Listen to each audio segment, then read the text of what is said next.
This is The KJ Show. The KJ Show with host Dr. Katherine Johnson is a mix of breaking news and practical advice on the many ways in which the energy industry can affect you and your family. Katherine will combine energy updates and conversations with leaders in the energy efficiency community. So please welcome your host, Dr. KJ.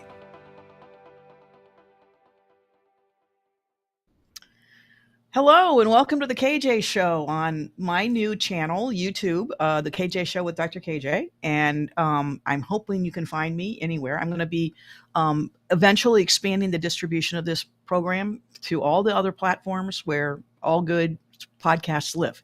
But today I wanted to talk about something that's been near and dear to my heart for most of my 30-year career, Energy Star and the Energy Star program. And it's on the chopping block, which scares me. But before we get started, I really wanted to focus a little on my favorite parts, which are breaking news, as you cannot make this stuff up. So I am originally from Minnesota, so I'm always happy to hear about Minnesota utilities doing innovative things. And there is an innovative activity happening in a little tiny town in Minnesota called Slayton. It has about 2,000 residents, which is slightly smaller than my hometown of Granite Falls. But basically they say that because they're such a little small town, Xcel Energy, their electric provider, basically neglects them and doesn't take care of them. And they have outages. And so 75% of the voters have approved to actually take their utility, become a city-owned utility, municipalize it, which is something I'm familiar with as well. And I'll talk about that later in the show. But so what happened was there were some really long wait times. In fact, there was an outage that they had a 4-hour wait to shut off power when there was a utility pole that was burning, which is dangerous and also really scary that it would take 4 hours. And then another time, it said it's basically knocked out power for the entire town's west side. And there was another also incident. There were several incidents. It was sort of the catalyst to why these little town wants to go and do their own thing with electricity. You want to show the pictures. There was a tornado that hits, and they have a lot of tornadoes in Minnesota. I'm well aware. So what happened was they actually had, here, I'm just going to ask them to put up the pictures. There was a tornado that hit, and the fire department had caused, this is a little town, and this is where they want to put the electricity company. They want to basically make it part of their city, a city-owned utility, and they're going to have it run by the local co-op that's nearby, Noble's Cooperative Electric. But what happened was when a tornado came in 2019, it knocked down a tree, and the fire department was there, but the Xcel Energy folks weren't there, and it burned for flickering and on fire for 9 hours before the fire finally burned out. So they had this fire raging in this little town for 9 hours. The firefighters were trying to contain it, but the Xcel Energy experts, the linemen who are trained in how to deal with electrical fires, weren't even on site. So basically what happened is the little city got fed up, as I would have. If you want to go to the next slide too. So at a public hearing last year, they brought in a city council consultant who basically said that the outage rate for their little town of Slayton is twice the average for every other Minnesota town. And it's twice the state average. And the Xcel's response time, this is the Xcel Energy truck, their response time was twice as long for Slayton as any other other places. So they decided they're going to contract with Noble Electric, who has crews that are actually based in their town. What an idea, having a utility crew based in your town. What a good idea. So they had a public referendum, and they decided they wanted to do and make their city, make their utility, I can't say this, city-owned. That's a better way to say it. Now, this approach has been tried in other cities. Boulder tried it, failed. Minneapolis tried it and failed. But Slayton thinks they have a better idea of what to do. And frankly, the city I live in now, Winter Park, Florida, we did it, and it was very successful, and I'll talk about that later in the show. But basically, they said, that they're really tired of waiting for the outages. They're tired of being ignored by these, Xcel Energy, who has bigger fish to fry, obviously. And I love this quote. It says, you have a squirrel outage, and it's a 2-hour deal because Xcel is coming from Mankato, and you're coming from Sioux Falls. We're coming from our shop 3 minutes down the road. I know where all those places are, as I know John does too. So it's interesting to see how it's going to turn out, and I am rooting for them. And if they want any advice, you can give me a call. I know a lot about this topic. The other thing is, another part of breaking news, you can't make this stuff up, is that New York State has finally realized, they've come to their senses, and the governor has said, you know what? We're not going to meet our renewable energy goals because we don't have enough transmission in place. Well, no kidding. And in fact, they were supposed to have 10 megawatts of power by 2040, but it was supposed to be renewables. They don't have it. They only have 7 megawatts. And in the meantime, they're trying to get rid of their fossil fuel plants too. But because they can't do that, because they don't have renewable energy projects in the pipeline. And it takes a really long time for these renewable energy projects to get approved and get hooked to the grid. And they're also expensive. So even though the regulatory landscape is, favors renewable energy development over traditional fossil fuels, it doesn't really help because there's all these gridlocks. And when a renewable energy project wants to connect, it can take to the New York System Independent System Operator, NISO, it has to take all these permissions and everything. So it can take multiple years and incur significant costs. So a lot of developers are saying it's a little too expensive. In fact, and the ironic thing is, the people that are going to pay the most are, of course, the people who can least afford it, the low-income customers, because the electric rates are higher now. So there was an expert that was called in to help, advise them. And this was the wonderful takeaway he had. We're setting ourselves up for failure because we didn't include the electric system when we wanted to transition. It's like we deal with it later. Well, later is here and we haven't dealt with it. Now, how can you make a plan to transition from one energy source to another without including the current system in place? That's like saying, well, we were going to transition from horses to cows, or from horses to cars, but we really didn't think about building roads, which is true, they didn't. Or we're going to transition from X to Y, but we really didn't think about how we were going to do that, which is exactly the entire failure of the renewable energy program worldwide. Nobody really thought about how can they integrate it into the existing infrastructure and how can they streamline it. And guess what? It's expensive. It's difficult. Takes time. And then you can't just shut down your fossil fuel plants if you have nothing to replace it. Maryland, where I used to live, and technically still do, they wanted to retire their nuclear power plants and electrify the state, but they can't do that because they don't have enough renewable energy resources in place.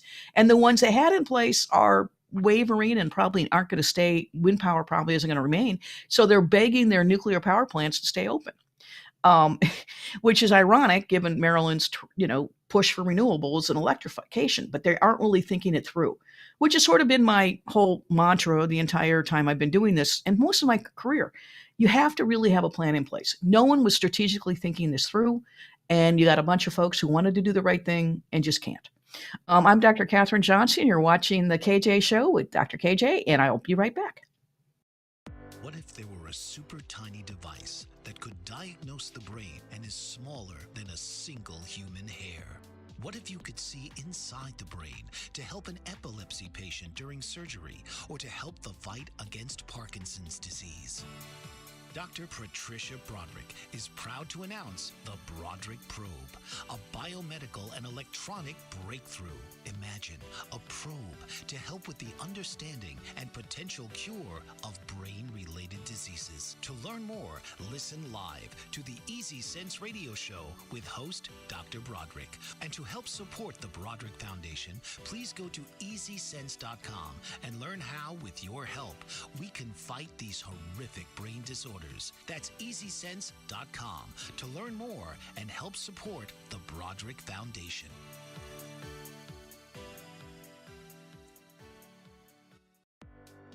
Author, radio show host, and coach John M. Hawkins reveals strategies to help gain perspective, build confidence, find clarity, achieve goals. John M. Hawkins' new book, Coached to Greatness: Unlock Your Full Potential with Limitless Growth, published by iUniverse.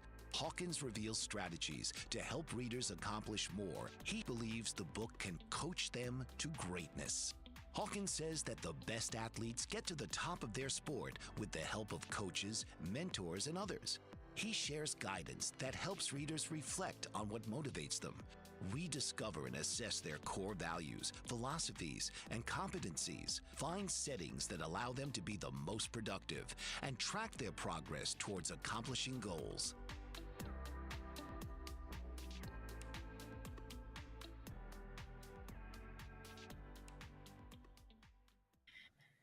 And welcome back to the KJ Show on my new YouTube channel. I'm Dr. Katherine Johnson, your host. And today I am being a little more activist than I usually am because I want to say there is a government program that we must absolutely save, Energy Star.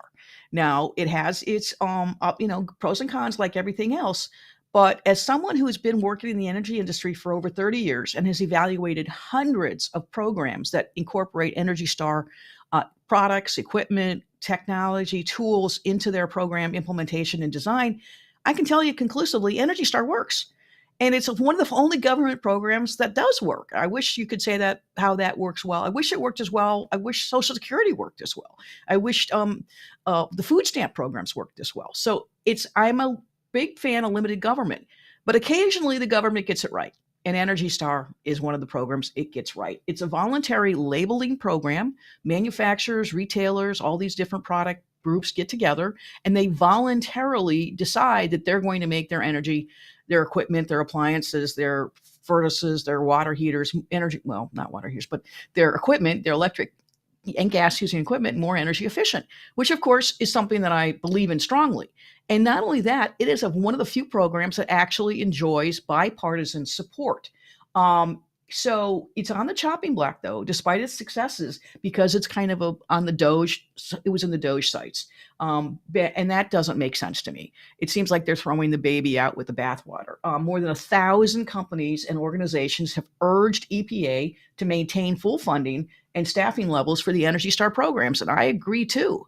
I actually know a lot of the folks who work for Energy Star directly, and they're very smart, very dedicated people. I've worked with them for years. And this is an interesting comment from both sides of the aisle. For eliminating the Energy Star program would directly contradict the administrative's promise to reduce household energy costs, said Paula Glover, president of nonprofit Alliance to Save Energy. For just $32 million a year, the Energy Star helps American families save over $40 billion in annual energy costs. That's a return of $350 for every federal dollar invested. I don't know of another program in a federal government that has that kind of rate of return. And as a businessman, you think Donald Trump would say, hey, listen, that's actually a program that works. But because Doge came in and they were ready, shoot, fire, they didn't really aim. They didn't really look at it and didn't understand it. And they was made a lot of mistakes. And now Trump is sort of, backtracking. All the people that were cut from the weather service, the weathermen, they're coming back. I think Energy Star needs to stay off the chopping block.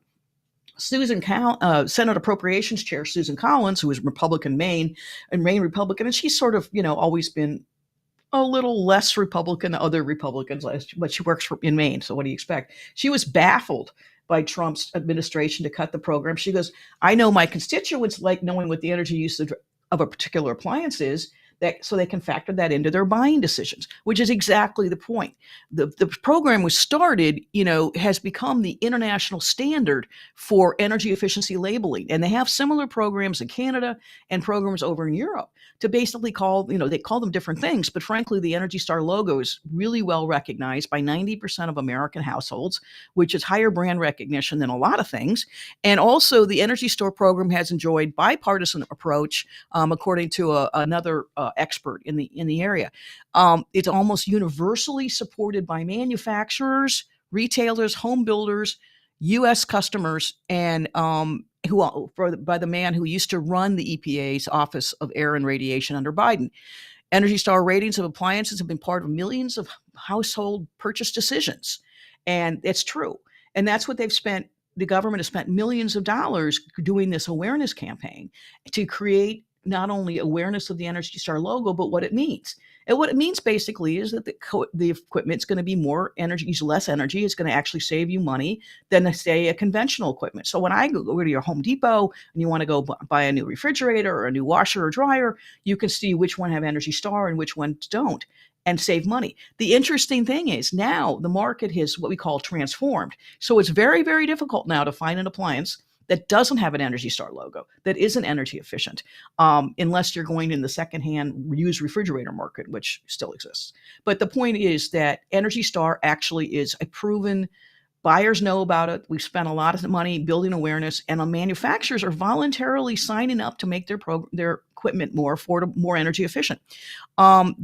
Basically, it says that manufacturers that meet those very strict standards, and I've been involved in some of these specification reviews, they basically say they have to pass a test. They have to be tested and certified that they actually are going to use less energy than a conventional counterpart. And Energy Star is most widely recognized symbol, and it's basically 90% of the American households recognize it, which is really high. And these are all good reasons. This is not why you should cut the program. I mean, you've done all this really good brand awareness, brand building. You've gotten a whole group of people working together to frankly accomplish something that I think every government, no matter whether you're Republican or Democrat, whatever your particular political beliefs are, saving energy is saving the planet, and saving energy is also just darn good business. That's one of the reasons a lot of people invest in energy efficient equipment when they go to remodel their homes or businesses, put in new appliances, because they know that over the life cycle of the equipment, the Energy Star approved appliance should last longer and save energy in the process. So it's kind of a win for everyone, which is one of the reasons I don't understand why our businessman who's president would actually think that this is a good idea. I'm guessing somebody will talk to him and hopefully smarten him up a bit. Maybe the Department of Energy Secretary, Chris Wright, who ran a utility company and probably participated in a lot of Energy Star programs, as most utilities do. I'm hoping Chris Wright will actually, sort of say, hey, that's not one of the things we need to cut. Not saying there's not a lot of fraud, waste, and abuse in the federal government, but I can tell you right now, Energy Star is not one of them. The other thing that's really interesting is that basically energy is, in terms of energy efficiency, almost half of all American households purchased an Energy Star appliance in the last 5 years. So it's part of our system. It's part of our purchasing decision. We need to save it. I'm Dr. Katherine Johnson, your host on my new show, on YouTube, and I will be right back. Did you know that your beliefs create your entire reality, but it's the subconscious beliefs that do most of the creating? Belief shifter and life coach Shiraz can help you identify those limiting beliefs and eliminate them, often in a single session. Like, it was almost instant. Like, I had relief right away. Creating better health, relationships, careers, and finances. Let Shiraz help you step out of safety and into awareness. Definitely something's happening. It's like a flow inside. It feels good. Whether in person or online, Shiraz provides personal coaching, belief shifting. Visit Shiraz at energeticmagic.com or call 416-529-7429. Energetic Magic. Find your greater happiness. Be well. Be aware. Be magical.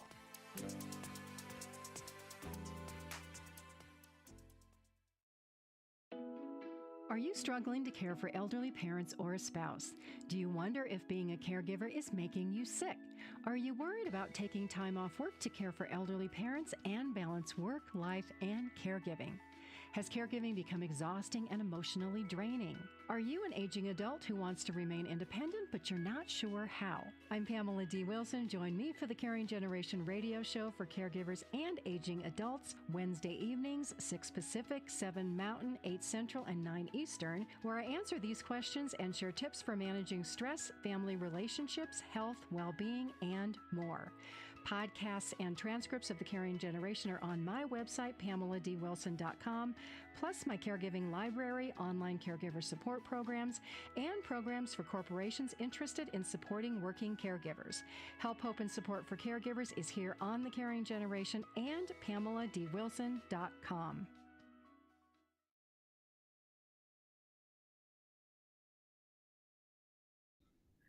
And welcome back to the KJ Show. I'm your host, Dr. Katherine Johnson, and today I'm talking about why we must save the Energy Star program. And it's because it actually works. And having evaluated hundreds of programs that use Energy Star, I can conclusively say I know that it does. I've seen it. I've worked with it. I believe me.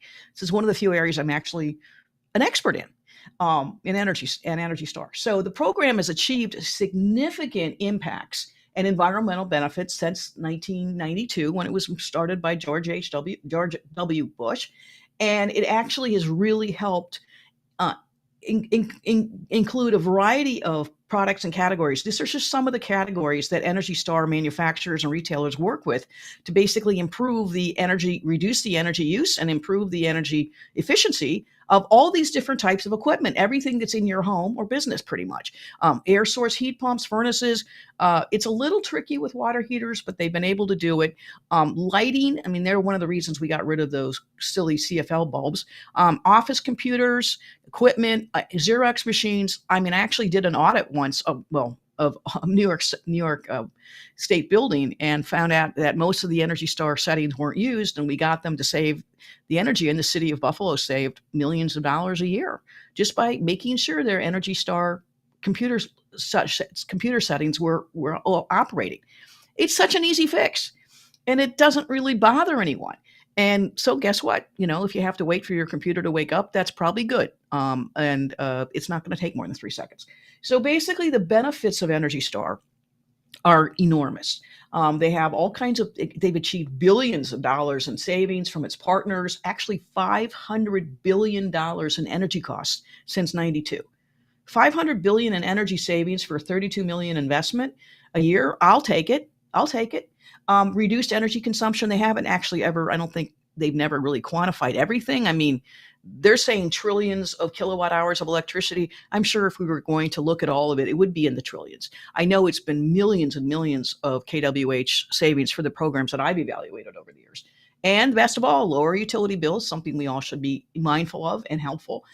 Greenhouse gas reductions. Now, at some points, Energy Star is a little preachy on its environmental stance, but they can actually clarify and document, because we're using less energy, we're creating less greenhouse gas emissions, which is good for the planet.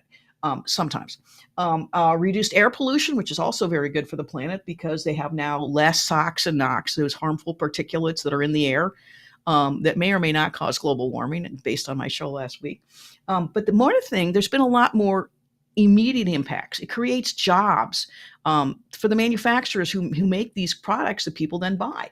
It has helped encourage Energy Star investments in new technologies and infrastructure. It also has huge public awareness and widespread participation. There are more than 840 utilities, state and local governments, and nonprofits that use Energy Star as a way to promote energy efficiency and savings. It's again, this is very near and dear to my heart, which is why I'm passionate. There's Energy Star awards they give every year, the Partner of the Year, the utilities and partners that have done the best job in coming up with programs to reduce energy usage and helping promote Energy Star.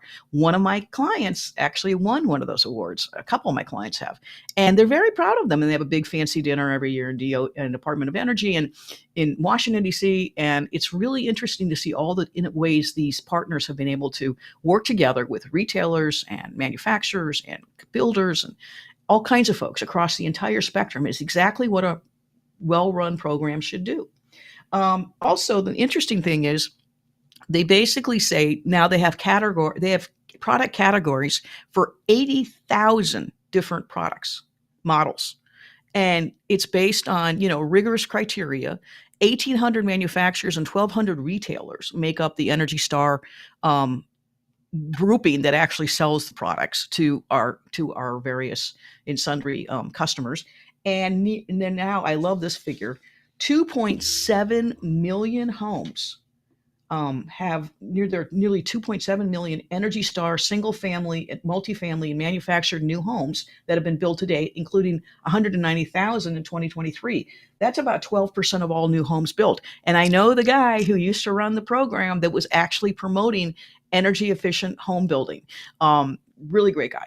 And he, it was just amazing the stuff that he could get builders to do, to actually put in. So instead of just putting up cheaply built houses that are leaky, and even though they're brand new, they don't really save energy, you put in the insulation at the beginning, you put in good windows, you put in good appliances, you actually have a much better energy efficient home that is actually going to be less to operate over the long run. And I mean, I talked my builder into putting in Energy Star appliances and all those things when we moved in. He was looking at me kind of funny. This was a long time ago. And I said, no. You understand, I have to put Energy Star stuff in. Otherwise, I'll be in trouble with my friends. And when I had an open house, all my friends who are in the business came over and were very proud of all the Energy Star appliances I had. I'm like, nobody else in my world goes and looks at my refrigerator and my furnace and my water heater and my microwave to see if it's Energy Star. It was.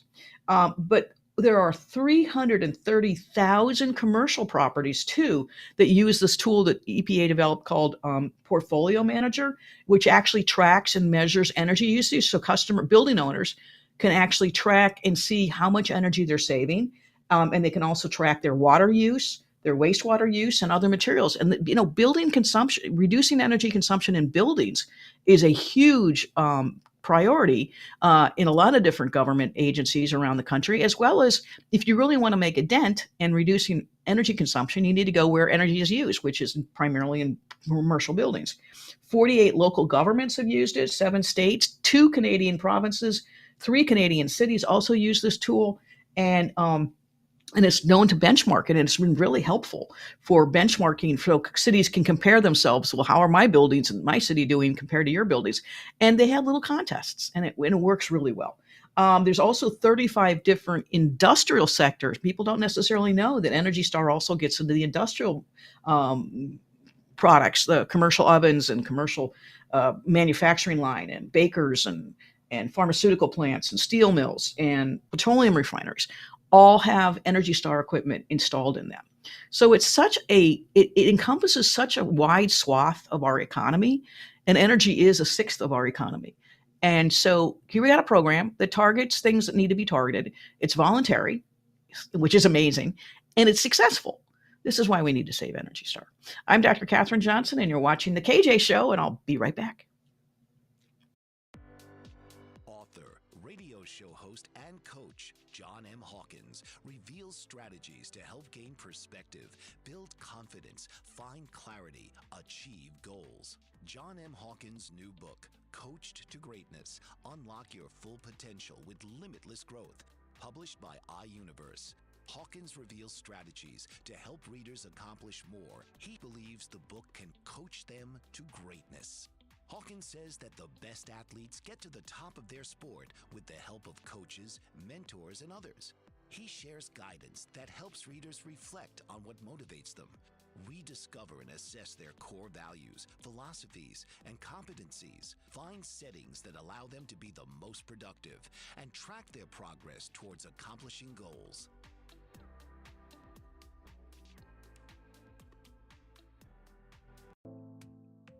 Did you know that your beliefs create your entire reality? But it's the subconscious beliefs that do most of the creating. Belief shifter and life coach Shiraz can help you identify those limiting beliefs and eliminate them, often in a single session. Like, it was almost instant. Like, I had relief right away. Creating better health, relationships, careers, and finances. Let Shiraz help you step out of safety and into awareness. Definitely something's happening. It's like a flow inside. It feels good. Whether in person or online, Shiraz provides personal coaching, belief shifting. Visit Shiraz at energeticmagic.com or call 416-529-7429. Energetic Magic. Find your greater happiness. Be well. Be aware. Be magical.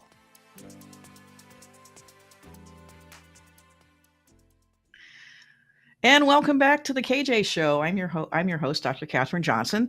And today I'm talking about why we need to save Energy Star. It's one of those few government programs that actually miraculously works and should not be on the chopping block. But during the segment, normally we'd like to have a call-in number, but because we haven't quite gotten that yet, I am going to respond to some of the comments John made. But I also like to talk about something else that's kind of silly to me. You want to put up the picture? So, King Charles. Not that one, this one. This is King Charles's castle, Sanhedrim home, one of his many palaces. And he's very eco-conscious. He's been talking about, environmental stuff since the 70s. And so he decided to put in a new solar farm in Norfolk, in his estate, that to actually power the estate and then sell some back to the national grid, the electric grid in England. The monarch started building a 2,000 panel facility on a former horse grazing paddock that was behind the residence. It's been connected up to the main house, and it supplies about 21 megawatts of power. It's 2.3 acre solar farm. And basically, they can use it when there's sunny weather, of course, not all the time. But it has an operational lifespan of 40 years. What our eco-conscious king does not realize is that those solar panels are not recyclable. So to me, it's sort of silly that he went and put in a solar farm, as eco-conscious as he is, not realizing how much damage it causes to the environment to both develop the solar panels and then get rid of them later. But why would he know that, right? Anyway, but then the other part that is really funny to me is, so they're going to use the solar farm for 40 years, and then they're going to turn it back to the horses. So what they did is they planted tall trees that prevent the solar panel from being hidden from view for its 50,000 annual visitors. Why on earth would you have tall trees blocking the solar panels and expecting the solar panels to be able to capture sunlight and generate power? This is one of the problems that certain states and certain organizations are having promoting solar, say in the Pacific Northwest, because there's a lot of tall trees and there's not a lot of sunlight in some of those places. But the tall trees in Oregon and Washington State make it difficult to install solar panels in certain buildings in certain areas. And it's sort of obvious that if you have tall trees, what do? They provide shade. What does a solar PV panel do? It generates electricity from the sun instead of, which we're hiding from the tree. So it doesn't make any sense to me. But it just sort of sounds, this is another, well-intended but misguided attempt to be eco-conscious at the end of really sort of self-defeating. So the panels are made from toughened glass and mounted on steel framework, and the king is determined to introduce as many renewable energy schemes in the royal land holding as possible. I think that's great. I actually, I'm glad that he thinks that he's doing something right. I just wish he had advisors who said, if you're going to put in a solar panel farm, you need to not have the trees block the sun. Seems a little obvious to me. And then I have some comments here in our chat that basically Energy Star is very effective and it works, and 32 million is a pittance for what the government, and that it should be pretty easy to show that 32 million is returned many, many times over every year in savings. And my husband Donald says he wouldn't buy an appliance that wasn't one Energy Star. True, but I wouldn't let him either. So the point is that I just really think that when getting back to King Charles for a minute, it's sad that he lives in a world so far removed from reality on so many levels. And I'm glad that he's showcasing solar PV, but he doesn't really understand that that's probably not the best economical or environmental solution. And there are other ways to generate electricity in a more responsible way. I mean, frankly, if you really wanted to be smart, he'd put in a geothermal heat pump system, which uses the sun and by heating and cooling the earth, and in exchange, it lasts 100 years, is very cost effective, very environmentally safe, and a lot better investment and frankly cheaper than a 2,000 solar panel farm. And the other thing I don't quite get is, if he wants to showcase the fact that he is indeed energy conscious, then why is he hiding the solar panel PV farm? Probably because it's ugly and it sort of ruins the view of his beautiful Sandringham estate and its beautiful gardens and all those things. So again, it seems a tad bit hypocritical, doesn't it? That we have a king who wants to be environmentally conscious and eco-conscious hiding his solar panel behind a bunch of trees. I just would love to be able to understand how much electricity he's actually able to generate. And I don't think it's going to be as much as he thought, because also the sun doesn't always shine in England. It's kind of be rainy sometimes. So there's a lot of problems in my mind about having these, kind of this almost greenwashing, where look how good I am. I'm installing solar panels on one of my estates. Okay, great. Why are you taking helicopters instead of driving cars? Why are you? I mean, there's so many things that you could save. There's so many ways the royal family could actually really save energy. Perhaps selling some of their houses might help too, and fixing them up. and putting in Energy Star appliances. That's a really good start. So I don't know where I am, and I have a time cue, please. Thank you. All right. I guess I don't know how much I have. I have 3 whole minutes left. Okay, this is why I miss having my call in, because normally my friend John would come here and ask me very brilliant questions. So if somebody could type in a brilliant question, I would really appreciate it. So the other thing that's really interesting to me is when people get started in promoting renewable energy, and this is like what happened in New York too. They have these great ideas, but they just don't think them through. And I love the fact that it's ironic to me that New York is, saying we're going to be, we make these artificial goals of we have to meet this by 2040 or the world's going to explode. And if we don't have all this renewable energy in place, we're going to be in trouble.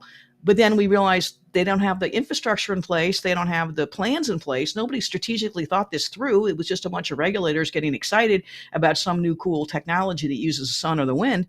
And they didn't really ever test it out.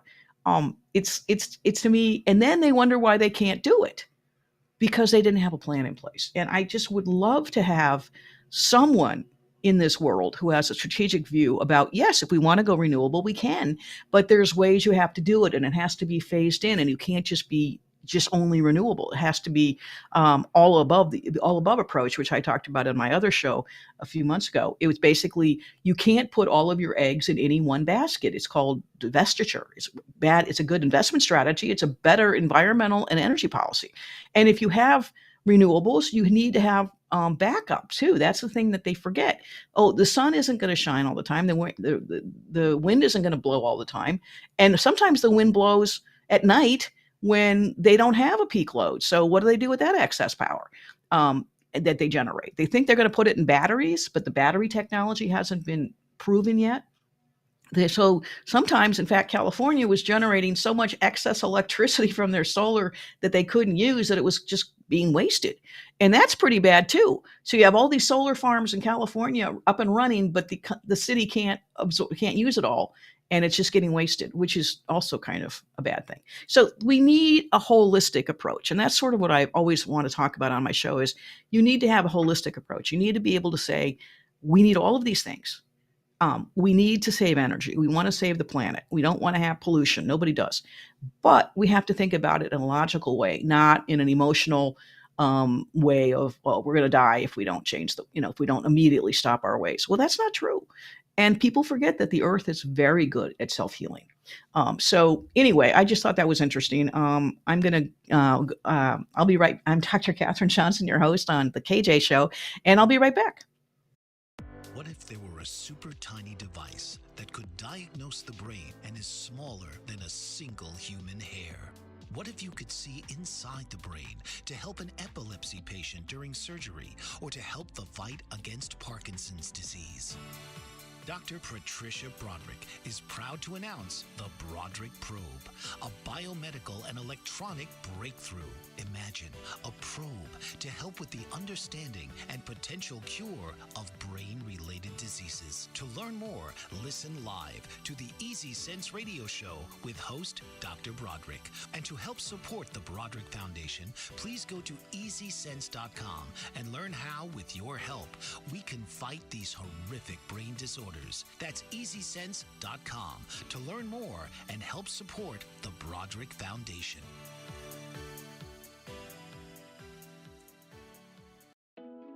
Are you struggling to care for elderly parents or a spouse? Do you wonder if being a caregiver is making you sick? Are you worried about taking time off work to care for elderly parents and balance work, life, and caregiving? Has caregiving become exhausting and emotionally draining? Are you an aging adult who wants to remain independent, but you're not sure how? I'm Pamela D. Wilson. Join me for the Caring Generation radio show for caregivers and aging adults, Wednesday evenings, 6 Pacific, 7 Mountain, 8 Central, and 9 Eastern, where I answer these questions and share tips for managing stress, family relationships, health, well-being, and more. Podcasts and transcripts of The Caring Generation are on my website, PamelaDWilson.com, plus my caregiving library, online caregiver support programs, and programs for corporations interested in supporting working caregivers. Help, hope, and support for caregivers is here on The Caring Generation and PamelaDWilson.com.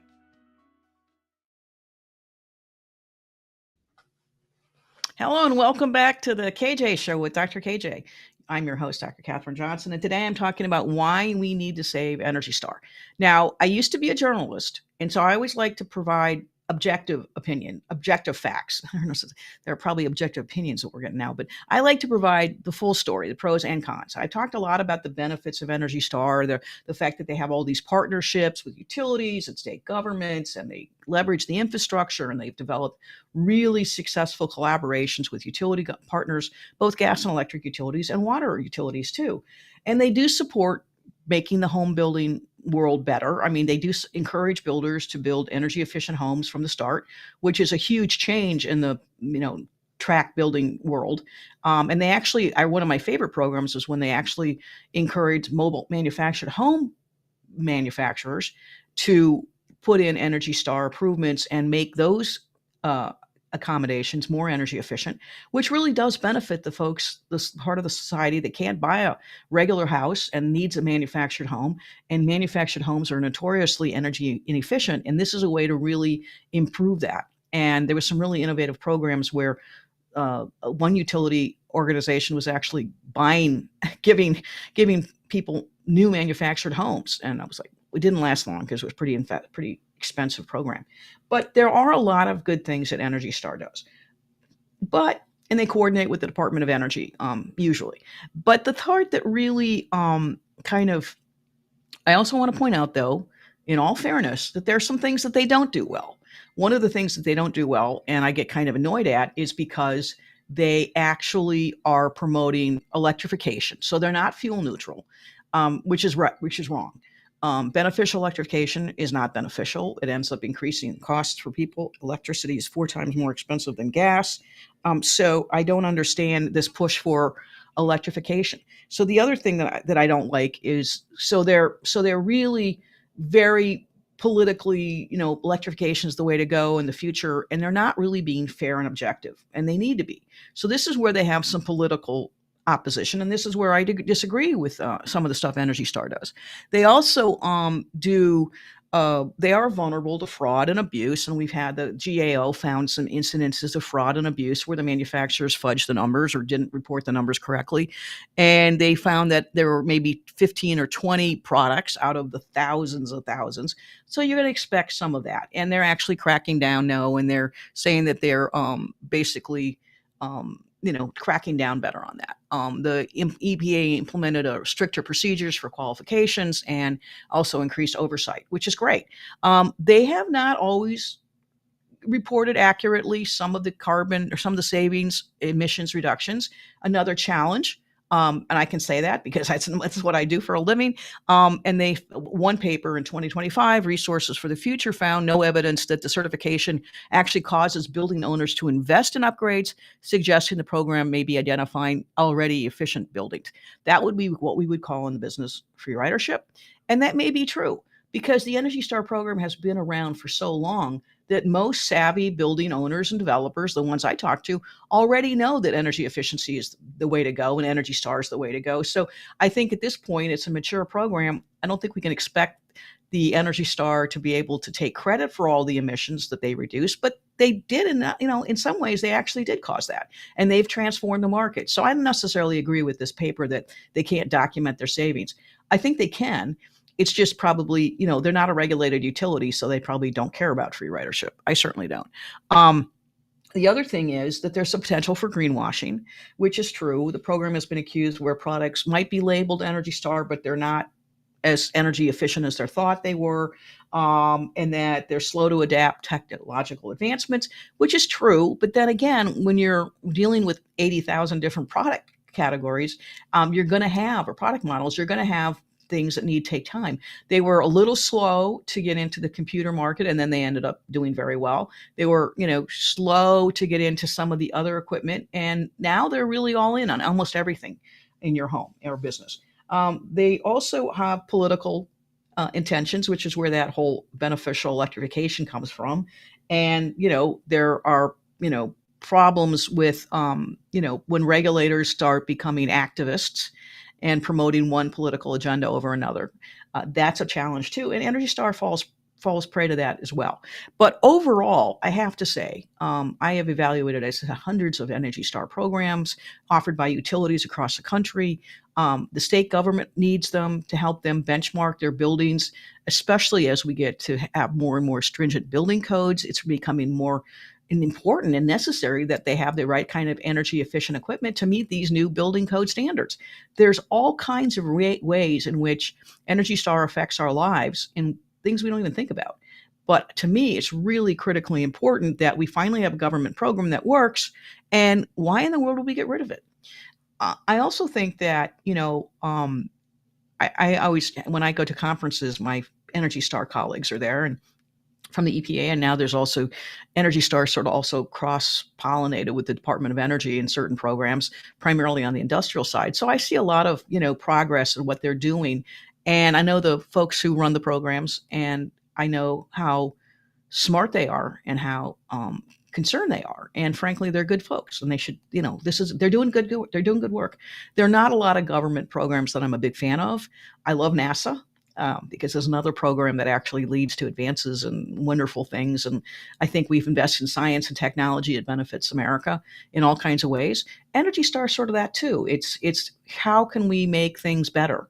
And how can we look at the long term? So because the energy efficient equipment lasts longer, it keeps it out of landfills, it saves the environment in all kinds of different ways.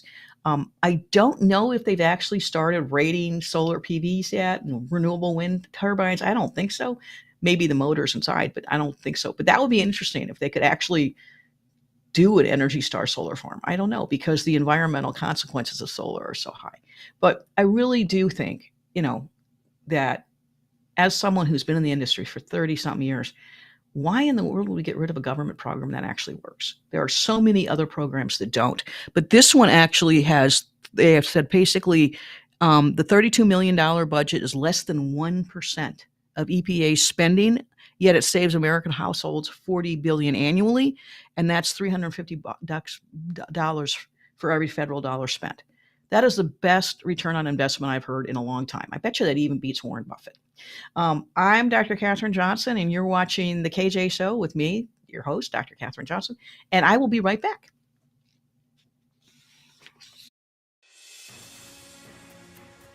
Mike Zorek, a three-time California state champion in Greco-Roman wrestling at 114 pounds. Mike, blind since birth, was born in Hartford, Connecticut. He was a six-time national placer, including 2 seconds, 2/3, and 2/4. He also won the Veterans Folk-Style Wrestling twice at 152 pounds. In all these tournaments, he was the only blind competitor.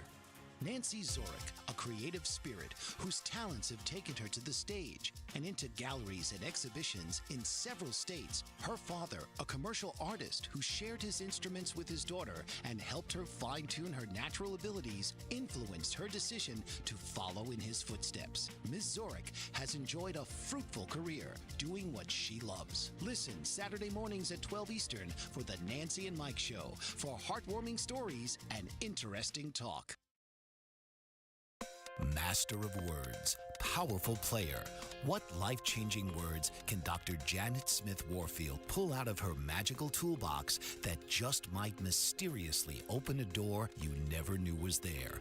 A door to free yourself from fear forever. Transform your rage into right action. Release your guilt. Position you into a life of freedom, purpose, passion, power, and peace. All quite suddenly, unexpectedly, and almost miraculously, with no effort on your part. Join Dr. Janet on Dancing with Words, Dancing with Wisdom, as she and her guests show you how words map our experiences, immersing you in a sound bath that relaxes your muscles, opens your mind, and supports you in co-creating your extraordinary life.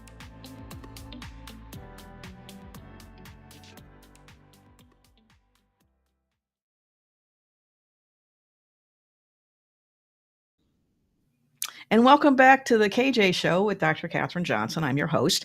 And I wanted to talk a little bit about something near and dear to my heart, the municipalization, I've had it right, of city utilities. And it was interesting when I found this story about this little town in Minnesota that was struggling to, can they do it? Well, guess what? I live in a city, the city of Winter Park, Florida, which actually has done it. And I was involved in it in different ways for many years. And so this, by the way, the peacock is the symbol of Winter Park because there is a flock of peacocks that run wild in some of the estates around town, and there are a lot of estates. And so the peacocks kind of are there and ubiquitous, and sometimes they're kind of so the peacock is the symbol of Winter Park, and I love it. So, but anyway, getting back to the utility. So, what the municipal utility, and so in 2003, Winter Park has about 30,000 residents. And in 2003, the Winter Park, Florida decided that they wanted to do something very similar to what Slayton wants to do now. They wanted to prevent their Florida Power, which was getting bought by Duke, wanted to sell their assets, and Orlando Utilities Commission, which is a huge municipal utility, wanted to buy it. But the city of Winter Park residents said, no, we want to do it. We want to buy it. So they actually voted in favor of buying the assets from Florida Progress, Florida Power, now Duke, to for $42 million. And the city residents said, yes, that's a good investment. We want to spend that money. So they did a bond. They issued a bond, and they actually had a vote, and they developed. It started in 2000, and then they took them 3 years to get everything together. They got everything together. They acquired existing electric infrastructure from Progress Energy Florida, and the community power was turned on in June 2005. It became profitable in 2007, and I have to tell you, it is very profitable. I used to be the chairman of the utility advisory board that manages this municipal utility, and it makes so much money that the Winter Park government kind of takes the profits away from the utility and puts it in the general fund, which we got annoyed at. We wanted to do more undergrounding. They basically pay less. We actually compare our rates every month. We pay less than what they would pay if they had stayed with Duke Energy. And they've also been improving reliability. As you know, in Florida, we have hurricanes, we have tornadoes, we have winds, and we have a lot of beautiful trees too. So instead of chopping all those trees down, they've actually underground the tree. They underground the lines. They've underground about most of the city. They're actually ahead of schedule. And by undergrounding the lines, they don't have the same level of outages. So they don't have to worry about squirrel outages quite as much. And frankly, the place that I own had used to have outages all the time, and now that we've had our electricity service undergrounded, we don't have any outages. So even though we have storms and hurricanes passing through, we don't lose power, which is really the entire intent of an electric utility company. So what I found an old presentation done by the city manager who was sort of spearheading this campaign, Randy Knight. He said the reason it was successful, and this is Slayton, take notes, strong city commission, good attorneys and consultants. I wasn't one of those. Help with FEMA, the different Florida Municipal Electric Association, the American Public Power Association, and other cities. They had an educated and involved community, and and Florida Progress Energy tried to basically scare everybody and say it's very dangerous. What turned out to be very dangerous was one of my first meetings when I was appointed to the city advisory board was I found out that there was a transformer that was 30 years old, located a block away from an elementary school. Well, transformers have a habit of blowing up, especially when they're past their operational life cycle, which this one definitely was. And so one of the first things they found out was how aging and how badly Progress Energy had treated the infrastructure, kind of like what Xcel Energy does in Slayton. So we were all concerned that this transformer could blow up and explode and harm school children. So the very first thing we did as the utility advisory board is say, absolutely, please replace that transformer. Yes, it's an expensive investment, but it's an investment in our safety and in our community. So not only did they manage to do that, but they also upgraded a lot of different parts. So by becoming a municipal utility, they actually now have better service, lower rates, better equipment. And frankly, it's a really good thing for the city. So I'm very proud of Winter Park for doing that. And the other reason I wanted to make sure we save Energy Star is because I wrote a book. You can put it up. Handbook for Energy Savings, 7 easy ways to save, the next slide, 7 easy ways to save energy and the planet. You can get it at Amazon, but you can also get it on my website, johnsonconsults.com, and there's a link there. And the thing I really like about this is there's a lot of good information about all the different calculators Energy Star has developed over the years, so you can actually calculate how much you can save by recycling your second refrigerator or freezer, and how much you can save by installing energy efficient lights in the most commonly used outlets. So it is a resource that I've been using for my entire career, and I hope you will too. It really does help you. So thank you so much for joining me today. I'll be back in 2 weeks, and have a great day. Bye-bye. This has been The KJ Show. Tune in next week as Katherine shares her insights to current changes in the energy industry while drawing on her experience as an energy efficiency consultant for the past 30 years. Right here on The KJ Show.